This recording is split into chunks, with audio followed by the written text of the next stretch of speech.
How's it going, everyone? As always, my name is Jimmy Champagne. This is Deck Ready, my channel all about the Steam Deck. And you know, people have been saying lately that the Steam Deck's aging, the Steam Deck's out of date, nothing can run on the Steam Deck anymore, all these new games are skipping the Steam Deck. Well, Next Fest is here to prove them wrong. I played so many demos, and I picked out 7, I think, of my favorite games that you should immediately add to your wish list because they're great on Steam Deck. And after that, we're going to talk about a way that you can make all your games look better on the Steam Deck. This is going to be a fun video. I'm trying something new, so if you like this video, help me out by subscribing and setting your notifications to all. As always, leave me a comment, let me know what you're playing, and yeah, let's just jump into it. Because of what I just mentioned, I wanted to start out with a big game that I've heard a lot about but haven't actually tried, and that game is Stellar Blade. By the time you're watching this video, the game is available on Steam, and when it comes to the Steam Deck, this game's doing a lot right. It's a AAA game from Sony, but it's $60. They're continuing that trend of $10 off on PC, and one thing this game does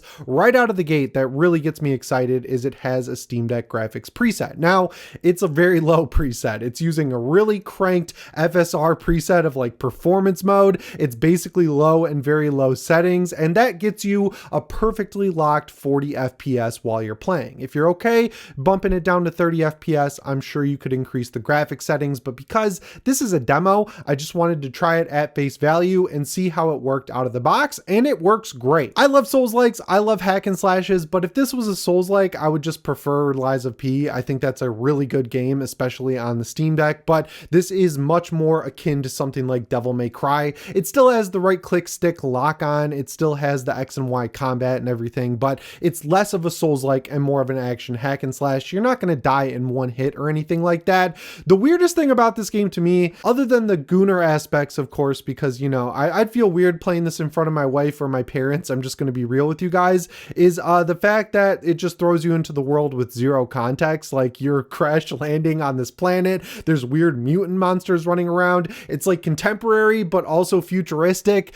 I don't really know what's going on from the demo, and even after watching all the cutscenes in the demo, I still have no idea what's going on. I think that might be the point though. Regardless, the combat is very fun, and like I mentioned, it stays at a locked 40 FPS. Another big win for this demo is that all of the progress that you make in the demo transfers to the full game if you do choose to buy it. I have a lot on my plate right now between Elden Ring and Elden Ring Night Rain and a few other games, so I'm going to hold off, maybe wait for a sale, just because this game is a little bit out of my wheelhouse, if I'm being honest. Like, I understand why it did so well on PlayStation 5. I understand why it's doing so well on PC. It's a really fun game with good graphics.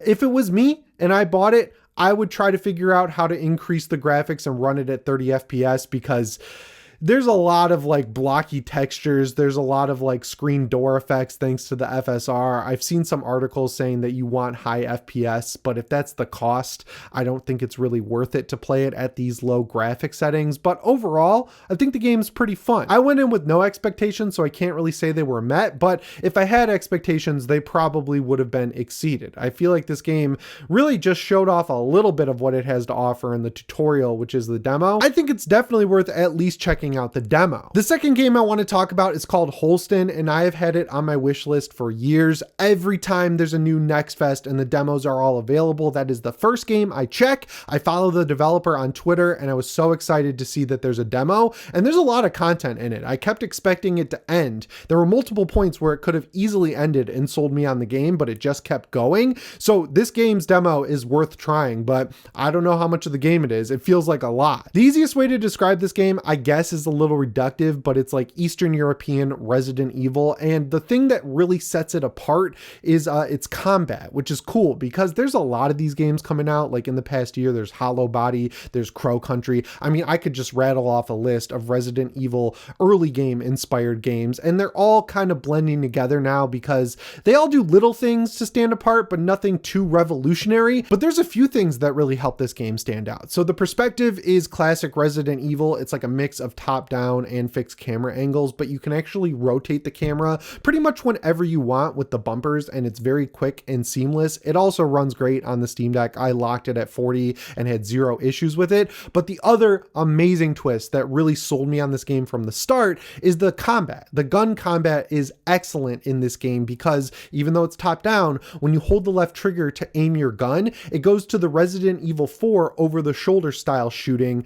and it's really precise and fun. fun. The enemies kind of remind me of those guys in the lab in Resident Evil 4 where you have to use the heat vision to see their weak point and target that. You don't need the extra vision in this. You see their weak point. It's like this big bulbous circle. And if you aim and shoot at that, it does a lot of damage. When they fall on the ground, you've got to aim at the floor, and then you can switch back to melee combat, which pulls the camera back out. And it's like a stamina based system. Your health and stamina are tied together. You hold the right bumper, I want to say, to charge up your attack. You hit the enemy, you get bullets or cigarettes. Cigarettes are the currency in this game. There's a guy who's always available to sell you bullets for cigarettes. So it's not like a true survival horror in the sense that you never have enough ammo. Basically, it's pulling from my favorite Resident Evil, which is Resident Evil 4. As far as the actual game goes, you're trying to find your friend in this city that was overtaken by this weird sort of virus. It's very bulbous. It's very veiny. It's gross. It's kind of taking over the entire town that the demo takes place in. I don't know if it expands past that, but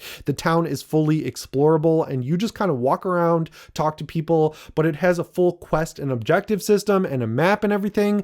This is a really small dev team, but this is as close to a AAA feeling indie game as it gets. And this is coming from someone who's looked forward to it for years. And, you know, sometimes when you look forward to a game for that long, you build up your expectations too high to the point where they're impossible to meet. But this game really exceeded my expectations. So the bummer is there's no release date. They say 2025. It could slip into 2026 and there's no price. I would guess this is going to be a $30 game, but this is one of the most interesting and fun games I've played in a while, and it's perfect for the Steam Deck. Like, they should work with Valve to highlight how great this game is on the Steam Deck, because it's reminding me of when I played Signalis for the first time, which is one of the better versions of these Resident Evil clones I've played in the past few years. Sticking with the Resident Evil style games though, I wanted to talk about Tormented Souls 2. This game is really high on my wish list just because I really enjoyed the first game. Back when the Steam Deck came out, a lot of people were wondering why it didn't work.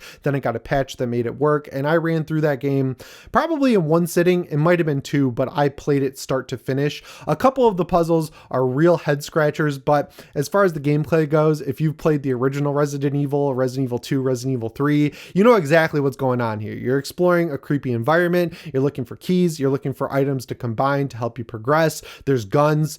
I mean, it's Resident Evil, which I think is this game's biggest detriment. Like, it doesn't do a whole lot to not feel like Resident Evil, and it's kind of double A. Like, the voice acting performances aren't all that great or anything like that.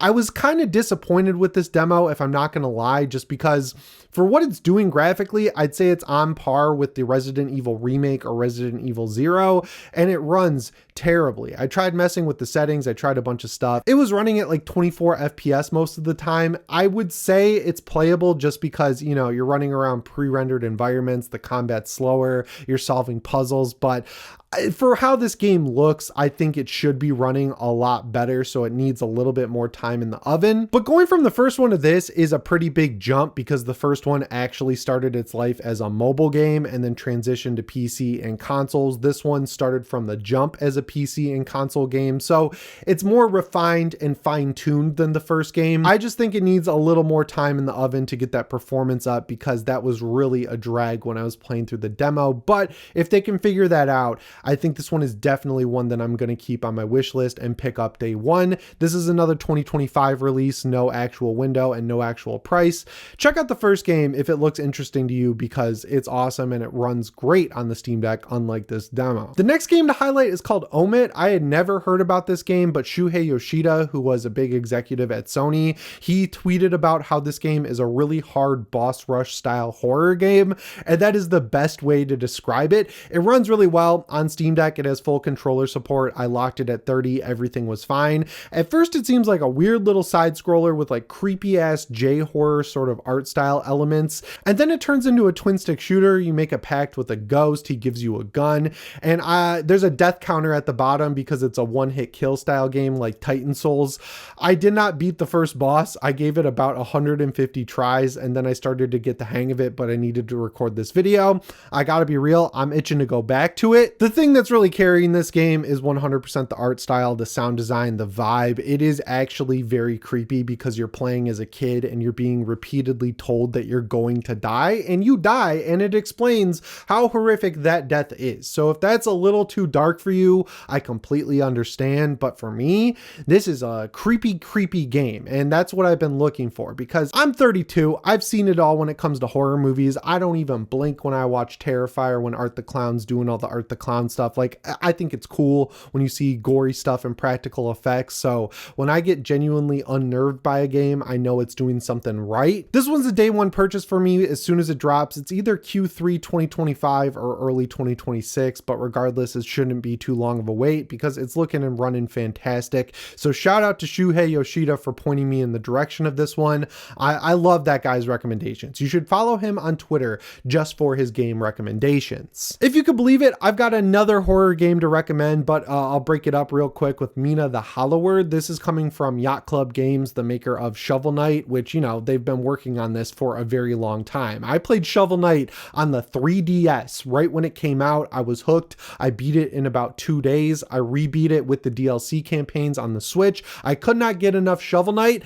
And I gotta be real, when they announced this game, the gameplay looks sweet. Something about the character design just wasn't working for me. Now that I've played the demo, I feel like a moron because it's excellent. I don't know why I didn't just expect this going in, but like everything from the way the pixel art is done to the soundtrack being super clear and nice and loud to the dialogue being funny and witty to the combat being nice and snappy. This is a game that is refined from the top down, and it totally explains why it's taking so long. I picked the 2 swords to make it feel and play like Zelda. The twist on the gameplay mechanic that this one has is that you can burrow underground because you're a mouse, you're a hollower. You can lift up rocks, sort of like the original Zelda games. You can throw them to solve puzzles. I wanted to keep playing this demo, but I knew if I kept playing, I'd be sitting there all day. This one also has a firm release date of Halloween this year. It has a little bit of a spookier vibe than Shovel Knight, so I think that's going to be perfect. I've been waiting for this demo for a long time. I know that people who kickstarted it got to play it a long time ago, but yeah, I'm glad that Steam Next Fest exists because I'm going to want a hit of this game leading up to its release, and I will replay the demo over and over again. Like, if you're into Shovel Knight, if you're into 16-bit retro style action games, I mean, you really cannot do much better than the output of Yacht Club Games. I'm glad they're back with a brand new experience, and it looks like it's going to be worth the wait. So definitely try out this demo. The next game on this list is one that wasn't on my radar, but the publisher, Evolve, reached out and asked if I would cover it in an X-Fest video, and I was already doing one, so I figured, hey, I'd try it out. It's called Fresh Tracks. If you've played a rhythm game before, you're going to know exactly what's going on here. You're a character on skis going down a track. You've got to swipe a sword left and right. You've got to jump. You've got to duck. You've got to lean with the bumpers, and it works pretty well on the Steam Deck. I will say the performance leaves a lot to be desired. In the first level, when nothing's really going on, it's a pretty much locked 40 FPS, but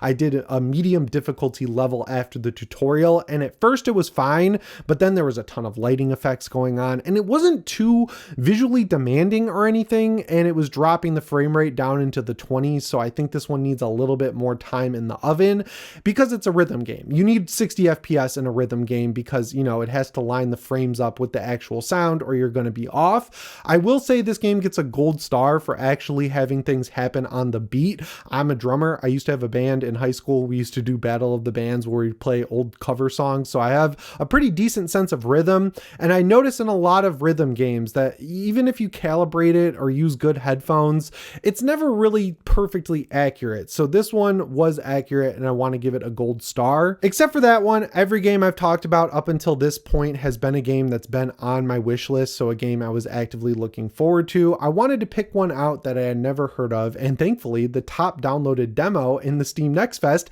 is a horror game. It's called No, We Are Not Human, and if you've ever played Papers, Please, this is going to be very familiar to you, but it's it's set in a 3D space. So the world that this takes place in seems to be contemporary America, I would guess. And basically the sun overheats the earth during the day, and it brings these weird creatures that are sort of doppelgangers or wendigos, I guess, out of the ground. And then at night, you've got to answer your door and decide who to let into your house. Because if you have people grouped together, it keeps the invaders away. That's the essential setup of the story. I was impressed with how the gameplay and the story sort of weave together. So you see these news segments at the start of every day that kind of give you a little hint about what to look for to tell if someone at your door is an invader. So if they have shiny white teeth, for example, or dirty fingernails, you can be pretty sure they're one of these evil creatures and you don't want to let them into your house.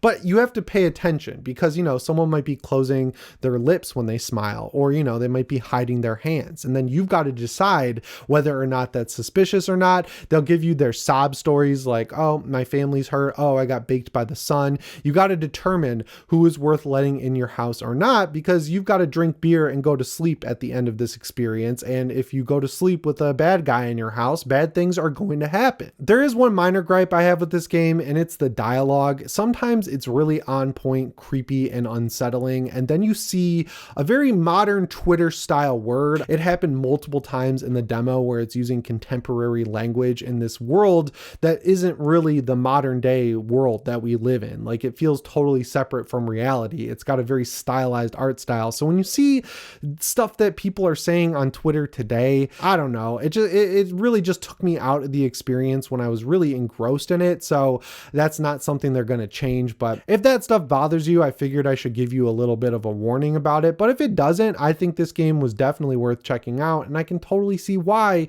it's one of the most downloaded demos on the Next Fest. Oh, and I didn't mention performance. That's because it runs at a locked 60 FPS at the default settings. It's a great, well-made sort of demo to really show off the quality level of this game. That's the best stuff I played from the Next Fest. There are even more games I want to try out. I love Next Fest because lately there's been a ton of horror games, and I'm so glad we're kind of moving past that era of horror games where everyone saw Outlast and realized it'd be able to flip a game like Outlast where you have no combat and you're just running away from monsters.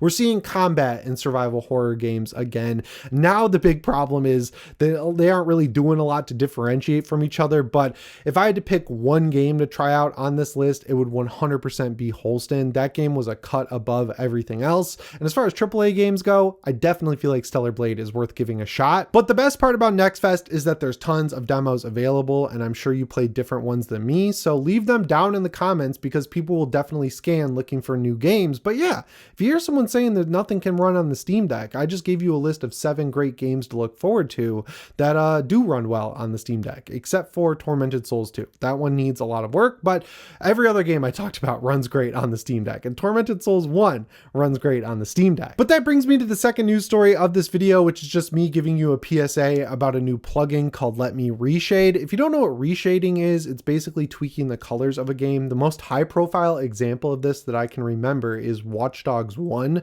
Ubisoft is notorious for showing off baked demos of games, and then when you get the actual product, it doesn't look anywhere near as good as what they originally showed. But it turned out with Watch Dogs, and this was discovered years after the game came out, it was more down to color grading, how different the game looked than what they originally showed. Like, there were a few things that were totally different, but like the color grading made a huge difference. So if you downloaded the Reshade pack, you could change the colorscape of the game and make it look a lot like the original trailer that sold everyone on the game. I also love using reshade mods in Fallout 4, Skyrim, and there's a bunch of different games that you can use reshade mods in. If you're a PC gamer, you know exactly what they are. And the weird thing is, up until now, there hasn't been an easy tool to do it outside of the regular Steam Deck game mode. So if you had Heroic Launcher, if you had GOG games, if you had EA Play games, they could be a little bit finicky with reshades. So there's a new plugin for Decky Loader called Let Me Reshade that basically opens it up for any game you want to play on the Steam Deck. I haven't actually tried it out yet because I don't have Decky installed on my Steam Deck.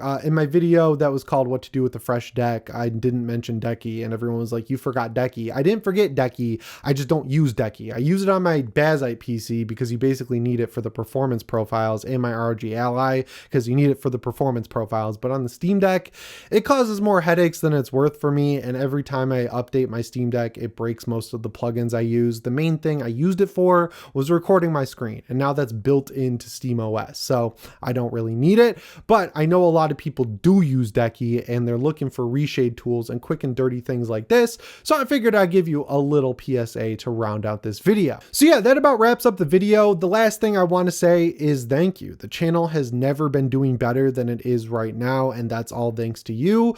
The watch time has also been through the roof, like the average view duration, which is a huge metric on YouTube. I've been working very hard to make these videos better with each and every single one, and nothing makes me feel like I'm doing that than seeing people actually watch the videos. Like it's awesome, and I really appreciate it. So thank you so much. If you're new here, subscribe, set your notifications to all. As always, guys, my name is Jimmy Champagne. I'll see you in the next one. Thanks for watching, and shape on.